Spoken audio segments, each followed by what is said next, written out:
time, we'll have Dr. Harris, who will share a couple of minutes with us before he has to go out for a few moments.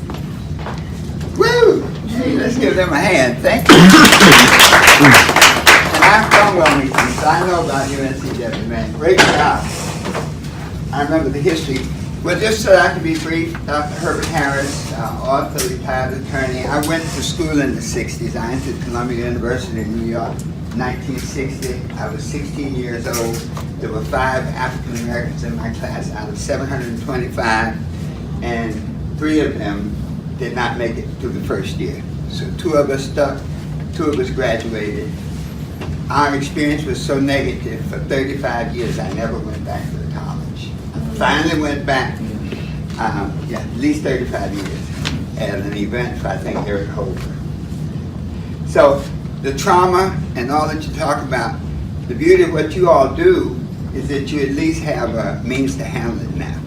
We did. We just locked up in our rooms, got off campus as quickly as possible, tried to find a place in the hood where we could go and come back safely. And so this last really few months, I was looking at the Democratic debates and really realizing that we really haven't gone anywhere in the race issue, and that we've been stuck. And so one of the things that I set out to do, I'd written a book called The 12 Universal Laws of Success, which is a success book. 12 laws. As a man thinketh, so is he. Be not conformed to this world, but be you transformed by the renewing of your mind. So applying these principles to create new thoughts, new environments. We've been in 8 languages and about 1 million copies over the last 10 years. But after seeing this and just reading the newspapers and watching everything, it's clear that the problem is not solved. I mean, the problem has not gotten any better, frankly. And the internet gives you the ability to do everything in real time. And so as a result, we wrote the Solving the Race Issue in America. And the approach is transformation. That the same principles we use to achieve success, we can use to transform the world. And that's critical because the courts haven't worked. I mean, the courts only reflect the prejudice of the people. 1954, Brown versus the Board of Education says that, separate but equal was unconstitutional. Well, 1896, Plessy versus Ferguson said it was. Okay. 1857, Dred Scott, they say a black man has no rights that the court has to respect. And so clearly that has not worked, and when we look at the present environment with this conservative reconstruction of the courts, it's going to be scary. Even the politics, one of the things that fascinated me in Wilmington, Dr. Eaton was a very prominent, and Dr. Upperman, they got together and they launched the civil rights suit to desegregate the schools. Now, the Supreme Court decision was in 1954. By 65, they still hadn't desegregated. And so these doctors, and that was the importance of professionals in that area, that's something that's lost now. There's a disconnect between the professionals and the people. But the professionals stepped up, they sued, and literally won. But one of the issues about democracy, it's really a representative democracy. And so the same people who fought the suit, once the suit was won, they're still in charge. Okay? And there's an axiom, a quote says, a mind changed against its will is of the same opinion still. And so when we look at that and say, well, now it kind of makes sense where we are right now. If we had a longer presentation, in our book we have a section called In the Beginning, which shows you how the 55 people who signed the Declaration of Independence, Jefferson wrote that they couldn't even consider the issue of slavery. If they had included slavery, they wouldn't have been in America, because the Southern senators and the Southern representatives would not have supported it. That's how important that issue is. So there's a paradigm of slavery that we're living right now. That's been created by, well, let's call it a deception in the government, in the formation of, when the founding fathers said, in the course of human events, we find these truths to be self-evident, that all men are created equal with certain unalienable rights, they were lying. I mean, and Lincoln said, a house divided against itself cannot stand. The worst house is one that's a division of thought. And so we come now at this institution, at this event, and I'm just happy, I just had a ball. And the reason is because to facilitate transformation, it's really in your hands. You all have been like the keepers of the flame. You all have studied, you have maintained these organizations for black studies, for preservation of black culture, and so you all have information that people outside don't have. And so this says this, that for this spiritual transformation to take place, it takes place among the young people. I was with JoJo McNeil about 2 weeks ago, one of the Wilmington 10. I'm sorry, one of the Greensboro 4. I don't know why they always have to have numbers. The Wilmington 10, the Greensboro 4. Okay. But he was one of the Greensboro 4. He went to school with me. He was like 2 years ahead of me. And Parkinson's had slowed him down. But as I was talking to him, something I didn't realize. He was only 17 years old. And so for transformation to take place, it really must take place among the young people. He was 17. Ezel Blair was 18. David Richmond was 18. Frank McCain was the old one. He was 19. Stokely Carmichael was 19 when he was being arrested down in Jackson, Mississippi. Even Dr. King, 26, he's heading up the bus boycott, taking on the whole world. And so the next transformation is going to be through the young people. And if that is the case, where did the young people get the knowledge? Where did they get the experience? And that's where what you all have done for the last few years. You have preserved this knowledge, preserved this culture so that it would be available for these young people. You know, as really directors of these centers, our job has been to prepare the young people for this transformation. And I mean, we do a lot of things that maybe not be like, it can't be serious all the time. That's okay, that's true. But to prepare folks for this transformation so that they'll have the tools to make it happen.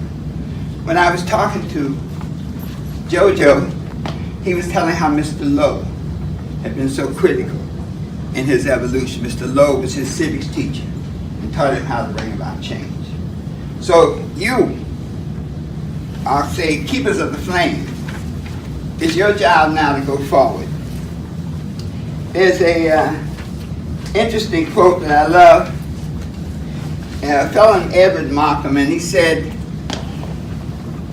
I drew a circle, he drew a circle and shut me out. Heretic, rebel, a thing to flout. But love and I had the wit to win. We drew a circle and took him in. And so where we are right now is we have to create a new paradigm. We have a paradigm of slavery that we're all experiencing and living through. But there's a paradigm of freedom that was promised in the Constitution, and as Dr. King said, the check returned insufficient funds. So we have to bring these two concepts together, and it's in your hands. Because when we bring a paradigm, two paradigms, we have to paint that bigger picture, and that bigger picture is about transformation as human beings. We all have eyes and legs and bleed. You cut, that's the interesting thing. I always wondered if blood was white in a white person. But blood is the same color in them as it is in us. And so I say the charge is this, 4 points. Number one, that we, those of us who are in this area working to we gotta be proactive. It's showtime now. It's time to get out and not only do something, but it's time to make it happen. We have the tools, we have the knowledge, We have the experience. You know, everyone at this event has been blessed because you all have. I mean, they got more degrees here than a thermometer. I mean, it's rare you get around this many educated, brilliant black folks. I mean, this is rare. And so, Luke chapter 12:48 verse says, "From everyone to whom much is given, much will be required.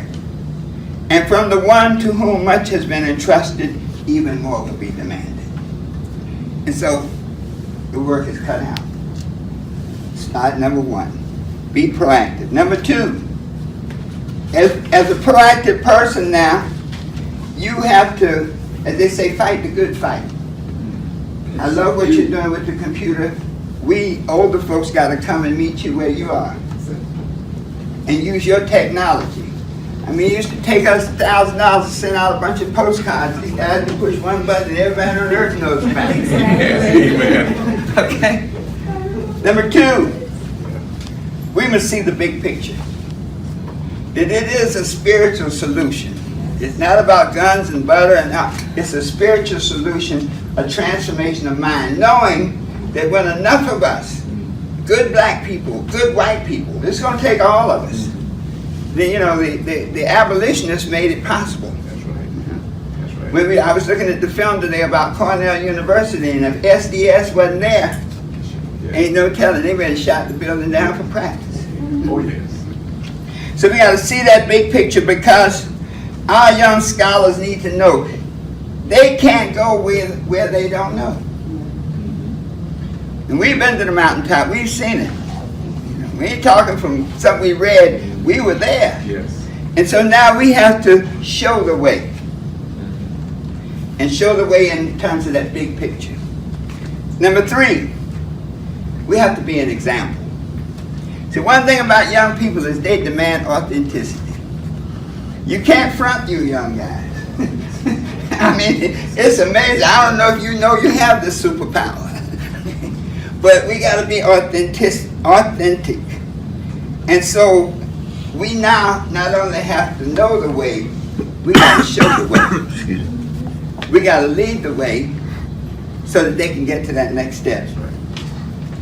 Like we are the parents of the next generation of leaders. It's like we're parents and the young people who are coming to you now need to have this thing ready. And you give it to them just like you would do your own children. They're going to disappoint you. You got the terrible twos, the treacherous teens, and you got some young people that are downright disrespectful. But we have to be patient. That's right. That's right. We got to know, we know the end game.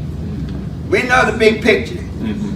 And so we've got to, whatever we got to set aside our ego and change it into a we go. That's right. That's right. Number four, we got to be committed to do whatever it takes for as long as it takes. That's right. The microwave young folks, y'all got to realize that the race, they say, doesn't go to the faster one. That's right. It goes to that one who stays the course and runs to the end. Our black people need us. Yes. This organization, these organizations represent the farmer. And these and the seeds is the wisdom that we have procured over these last few years. Over 50 years. Renee, 50 years? 50 years. It's in the fall, but it's showtime now. We got to plant these seeds in the young people. That's right. And like the farmer, we got to nourish it. We got to fertilize it. That's right. We got to pull up the weeds. When y'all fight with this administration for some money, it ain't about the money, you pulling up the weeds. Because if you're not here, the young people won't be able to get what you got. That's right. When we can do this, to paraphrase Dr. King, we've seen the promised land. See, we might not get there with you, but we know that as teachers, as mentors, as guides, as examples, we can help you get there. That's right. And we know you will.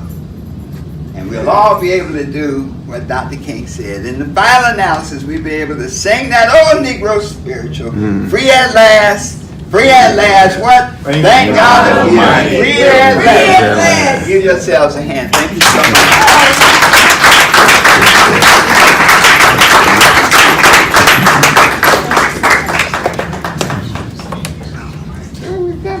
Thank you. I wish I could stay. No, and he has to go. Do you see, I'm gonna say something here. I'm thinking, Dr. Hunt and I were talking, look at God. Dr. Horace came up to me this afternoon and said, Deidre, you all have a spot, I think, in your area. I said, well, no, Manny is doing it.